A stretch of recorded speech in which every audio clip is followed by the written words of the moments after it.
స్టూడియోలో ఉన్నారు senior journalist డివి శ్రీనివాస్ గారు ఉన్నారు. వారిని అడిగి విషయాలను తెలుసుకునే ప్రయత్నం చేద్దాం. నమస్కారం సార్. నమస్తే సార్, సునీల్ నాయక్ ఏమో మొన్న చూసుకుంటేనేమో ఎస్టీ అని చెప్పి కులం అని చెప్పి మీరు ఇట్లా బాధ పెట్టిస్తున్నారా నన్ను అని టార్చర్ చేస్తున్నారా అని అన్నారు. మరి ఇప్పుడు రఘురామకృష్ణంరాజు గారి టార్చర్ కేసులో సునీల్ నాయక్ అసలు ఎందుకు అజ్ఞాతంలోకి వెళ్ళిపోయారంటే ఏం చెప్తారు సార్? ఐపీఎస్ అధికారి, జేపీఎస్, జగన్ పోలీస్ సర్వీసా? ఆయన ఐపీఎస్ అధికారా లేకపోతే జేపీఎస్ అధికారా? ఇప్పుడు మీరు పోలీస్ ఆఫీసర్ అయి ఉండి చట్టాన్ని మీరు గౌరవించరా? అంటే మిమ్మల్ని విచారణకు రమ్మని ఇప్పటికి 4-5 నోటీసులు పంపారు. ఒక్క నోటీస్కి మీరు స్పందించలేదు, వచ్చి విచారణకు హాజరు కాలేదు. చివరికి ఐఓ మరి ఎస్పీ దామోదరే అక్కడికి వచ్చాడు మిమ్మల్ని అరెస్ట్ చేసి తీసుకురావడానికి. వస్తే అక్కడ ఒక పెద్ద యుద్ధ వాతావరణం, ఉద్రిక్తత. అంటే వందలాది హోంగార్డుల్ని కాపలా పెట్టుకుని ఏపీ పోలీస్ మీదకి ఎగదోసి అక్కడ రక్షణ పొందే ప్రయత్నం. అక్కడ కోర్టులో వీళ్ళని వాదనలు కూడా వినిపించనీయకుండా అడ్డుకోవడం. అక్కడ న్యాయవాదులు, స్థానిక పోలీసులు కుమ్మక్కై ఏపీ పోలీస్ మీదే అక్కడ కేసులు పెట్టించటం.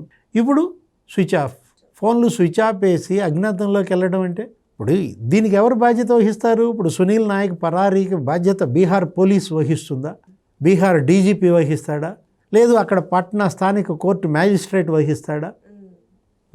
దామోదర్ ఆయన అసలు అక్కడే మకాం వేశాడు. ఏంటి, అతను తీసుకుని కానీ నేను రాను అని. ఇప్పుడు ఈరోజు ఇక్కడ మరి వేశారు ఏంటి, అతను అరెస్టు వారెంట్ ఇవ్వమని చెప్పి వేసిన దీంట్లో సునీల్ నాయక్ జగన్మోహన్ రెడ్డి సీఎం అయిన 6 నెలలకు వచ్చాడు. జగన్మోహన్ రెడ్డి ఓడిపోవడానికి 6 నెలల ముందు వెళ్ళిపోయాడు. డిప్యుటేషన్ మీద ఆంధ్రప్రదేశ్కి మీరు ఎందుకు వచ్చారు? ఎందుకు వెళ్ళిపోయారు? ఈ 3 ఏళ్ల డిప్యుటేషన్లో మీరు ఏం చేశారు? ఇవేనా చిత్రహింసలు పెట్టడానికి, లేకపోతే చెప్పిన వాళ్ళందరినీ కిడ్నాప్ చేయటానికి, లేకపోతే ఇక ఈ అరాచకాలకైనా మీరు వచ్చింది? జగన్మోహన్ రెడ్డికి సునీల్ నాయక్కి ఉన్న సంబంధాలు ఏంటి? సునీల్ నాయక్ తండ్రికి వైఎస్ఆర్ కాంగ్రెస్ పార్టీకి సంబంధాలు ఏంటి? వాళ్ళది లాలీపురం ఏదో అన్నారు, ఎక్కడ కారంపూడి అటు బొల్లాపల్లి మండలం పల్నాడు జిల్లాలో. వాళ్ళ నాన్న అక్కడ గ్రామ సర్పంచ్ వైసీపీకి అంటున్నారు. అంటే మీరు ఇప్పుడు పార్టీకి చేయాలనుకుంటే ఐపీఎస్కి రాజీనామా చేసేసి ఇక్కడ వైసీపీ నాయకుడిగా వచ్చేసి ఇక్కడ పోటీ చేసుకోవాలి. ఒకవైపు ఏమో పోలీస్ ఆఫీసర్గా ఉంటూ మరోవైపు ఒక పార్టీకి ఎలా మీరు ఇది చేస్తారు? ఈయన సునీల్ నాయక్ ఈయన 2005-2006 బ్యాచ్ అమ్మా. అంటే ఇప్పుడు దగ్గర మరి ఆయన ఒక 20 ఏళ్ళు సర్వీస్. అట్లాంటిది ఇతను ఈ 3 ఏళ్లలో ఇతను ఎక్కడ చూసినా ఎక్కడ చేసినా వివాదాస్పద పనులే. రఘురామకృష్ణరాజు ఆ రోజు మరి విజయపాల్ అరెస్ట్ అయ్యాడు. ఆ కేసులో విజయపాల్ బెయిల్ అడిగితే హైకోర్టు ఒకటే అంది, ఆ చిత్రహింసలు పెట్టినటువంటి 4 గదుల ప్రాంగణానికి నువ్వే అధికారి, దానికి నువ్వే బాధ్యత వహించాలి. చట్టం మీకు అధికారం ఇచ్చింది మీ విధులు నిర్వహించమని, చట్టాన్ని అమలు చేయమని, కానీ చట్టం ఉల్లంఘించి అరాచకాలు చేయమని లైసెన్సులు ఇవ్వలేదు అని. అంటే పోలీస్కి రౌడీలకి గీత చెరిగిపోయింది. జగన్మోహన్ రెడ్డి 5 ఏళ్లలో ఇతనే ఎవరు, ఈ సునీల్ నాయకే అక్కడ పక్క గదిలో ఉండి మరి రఘురామకృష్ణరాజుని చిత్రహింసలు పెట్టడానికి ఇతని ప్రోద్బలమే కారణమని, పివి సునీల్ కుమార్ ఆ డ్యూటీ ఇతనికి అప్పచెప్పాడని, సునీల్ నాయక్కి సునీల్ కుమార్కి ఉన్నటువంటి ఆ బంధం కూడా బయటపడాలి.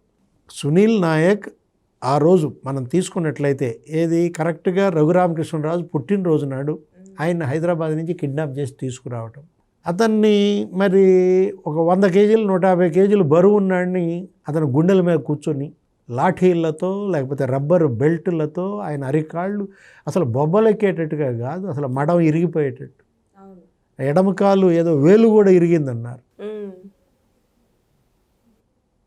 ఆ కేసులోనే తులసిబాబు అరెస్ట్ అయ్యాడు, విజయపాల్ అరెస్ట్ అయ్యాడు. ఇప్పుడు 3వ అరెస్టా సునీల్ నాయక్?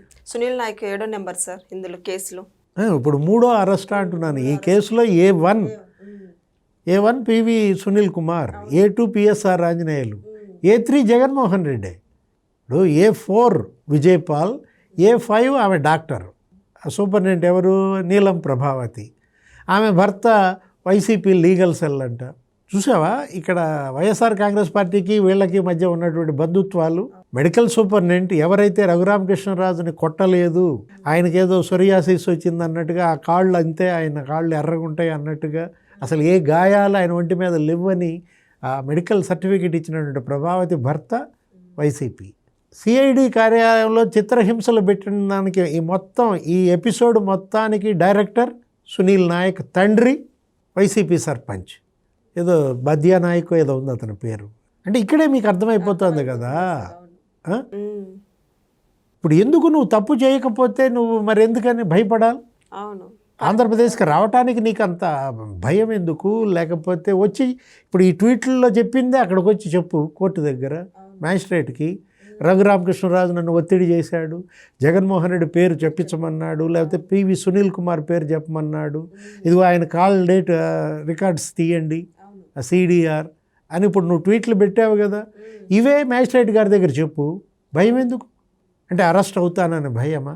నువ్వు చెప్పిన దాంట్లో నిజం ఉంటే అది వాస్తవం కనుక అయితే అంటే అది అబద్ధం, అందులో వాస్తవం లేదు అనేది నీకు అక్కడే తెలిసిపోతుంది కదా.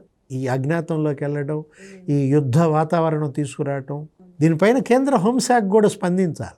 అమిత్ షా ఇవాళ ఏంటి, ఒక కేసులో నిందితుడిగా ఉన్నటువంటి ఒక వ్యక్తిని అరెస్ట్ చేయడానికి పోలీసు వస్తే వాళ్ళపైన కేసులు పెట్టడం అనేది, ఇప్పుడు గతంలో రఘురామకృష్ణరాజుని హైదరాబాద్లో ఉన్నాడని అరెస్ట్ చేసి తీసుకెళ్లారు. అప్పుడు తెలంగాణ పోలీసు సునీల్ నాయక్ మీద కేసులు పెట్టిందా? లేదు. వీళ్ళు కాదంబరి జత్వానీని కిడ్నాప్ చేసి తీసుకొచ్చారు. ఇక్కడ మహారాష్ట్ర, అక్కడ ముంబైలో ఆ సినిమా హీరోయిన్ ఆమె తల్లిని తండ్రిని కూడా తీసుకొచ్చారు. ఎంత వాళ్ళ వయసు? 70 ఏళ్ళు, 75 ఏళ్ళు. ఆర్బీఐలో రిటైర్డ్ ఉద్యోగి, మిలిటరీలో రిటైర్డ్ ఉద్యోగి వాళ్ళు. కాదంబరి జత్వాని మరి కిడ్నాప్ చేసి తీసుకొస్తున్నప్పుడు, అరెస్ట్ చేసి తీసుకొస్తున్నప్పుడు అక్కడ మహారాష్ట్ర పోలీసులు, ఏపీ పోలీసులు ఇలా యుద్ధం చేశారా? అంటే ఈ కేసులో ఇతను ప్రధాన ముద్దాయి, నిందితుడు అనేది ఇక్కడే తెలిసిపోతుంది. ఎక్కడ ఇప్పుడు నేను రాను అని నువ్వు అక్కడ భీష్మించు కూర్చోవటం, లేకపోతే అక్కడ ఉన్నటువంటి బీహార్ పోలీసునో, ఆ బీహార్లో ఉన్నటువంటి నీ క్యాడర్, అక్కడ ఉన్నటువంటి నీ యొక్క వంది మాగదులను అడ్డం పెట్టుకుని బయటపడాలనుకుంటే అన్నాళ్ళు బయటపడతావు. చట్టం చేతులు చాలా పొడవైనవి. నిన్న మనం చూసాము, ఎవరతను అవినాష్ రెడ్డి, ముప్పిడి అవినాష్ రెడ్డి బెయిల్ కోసం సుప్రీంకోర్టుకి వెళ్తే ఏమంది? 3 రోజుల్లో లొంగిపోమ్మని. విదేశాలకు పారిపోయేటప్పుడు మమ్మల్ని అడిగి పారిపోయావా? ఇప్పుడు ముందస్తు బెయిల్ ఎందుకు వేస్తావు? ముందు వచ్చి లొంగిపో, తర్వాత నువ్వు రక్షణ అడుగు, అప్పుడు తర్వాత మళ్ళీ బెయిల్ పెట్టుకో. ఇతను కూడా అంతే. ఎవరు ఇవాళ సునీల్ నాయక్ లొంగిపోవాలా, ఇక్కడికి వచ్చి సరెండర్ కావాలా, ఆ తర్వాత బెయిల్ పిటిషన్లు అవన్నీ వేసుకోవాలి. సార్ ఇప్పుడు నిజాలు చెప్పే అవకాశం ఉందంటారు? ఇప్పుడు సునీల్ నాయక్ ఏపీ పోలీసులు పట్టుకున్నారనుకో, సరే కస్టడీలో ఇంకా నిజాలు చెప్పే అవకాశం ఉందంటారా సార్? మరి అంతే కదా. ఇప్పుడు ఇవాళ అతను విజయపాల్ని అరెస్ట్ చేశారు, ఒక 70 రోజులు ఉంచారు. లేకపోతే తులసిబాబుని అరెస్ట్ చేశారు, ఒక 70-80 రోజులు ఉంచారు. ఇప్పుడు సునీల్ నాయక్ కూడా అరెస్ట్, ఒక 70-80 రోజులు జైలా. అంటే ఇప్పుడు జగన్ వల్ల జైలుకి వెళ్ళేటటువంటి ఐపీఎస్లో ఇతను రెండోవాడా? ఆల్రెడీ పిఎస్ఆర్ ఆంజనేయులు జైలుకి వెళ్ళాడు కాదంబరి జత్వానీ కేసులో. ఇప్పుడు ఈ కేసులో కూడా ఆయన ఉన్నాడు, A2. ఇప్పుడు సునీల్ నాయక్ అరెస్ట్ తర్వాత మళ్ళీ పిఎస్ఆర్ ఆంజనేయులేనా? మెడికల్ బెయిల్ మళ్ళీ రద్దు అవుద్దా? తర్వాత సునీల్ కుమార్ అరెస్టా? మరి అటు ఇటు అరెస్ట్ చేసి జగన్మోహన్ రెడ్డిని వదిలేస్తారా? ఆయన A3 ఈ కేసులో. తప్పది. ఏది, రఘురామకృష్ణరాజుని చిత్రహింసలు పెట్టారు. ఒక పార్లమెంటు సభ్యుడు, గౌరవ లోక్సభ సభ్యుడిని ఆ విధంగా మీరు కిడ్నాప్ చేసి తీసుకొచ్చి అరెస్ట్ చేసి, అసలు బైపాస్ ఆపరేషన్ చేయించుకున్నాడు, గుండెలపై కూర్చుని లాఠీలతో మోది అంత నరకం చూపించారే. ఇప్పుడు వీళ్ళకి నరకం కనపడుతుందా? సింపతి ఎక్కడి నుంచి వస్తుందమ్మా వీళ్ళకి? ఇప్పటికే Kanthi Rana Tata suspension, Vishal Gunni suspension, Joshua suspension, ఎంతమంది ఐపీఎస్లు ఇవాళ జగన్కి బలయ్యారు. Thank you sir. నమస్తే.